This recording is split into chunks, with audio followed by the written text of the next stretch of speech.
ఇండియాలో ఉన్న tennis ball players అందరికీ ఇదొక మంచి opportunity. Indian Street Premier League ISPL T10 season 2 start అవబోతుంది. ఇది ఇండియాలోనే first ever tennis ball tournament. Already season 1 successful గా కంప్లీట్ అయింది. ఇప్పుడు సీజన్ 2 కి ప్లేయర్ రిజిస్ట్రేషన్స్ ఓపెన్ అయ్యాయి. ఈ టోర్నమెంట్ కి ఏజ్ లిమిట్ ఏమీ లేదు, ఎవరైనా రిజిస్టర్ అవ్వచ్చు.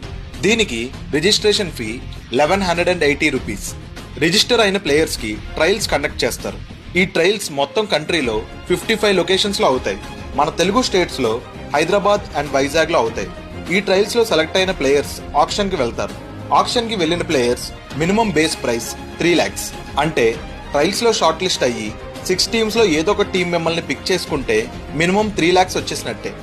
వీళ్ళ టీమ్ ఓనర్స్ ఎవరో ఒక లుక్ వేయండి. ఇందులో రిజిస్టర్ అవ్వడం ఎలా? ISPL వెబ్సైట్ లోకి వెళ్లి ప్లేయర్ రిజిస్ట్రేషన్ ఫామ్ ఫిల్ చేసి రిజిస్టర్ అయిపోవడమే. లింక్ ఇక్కడ మెన్షన్ చేస్తున్నా, ఇంకా స్టోరీలో కూడా పెడతాను.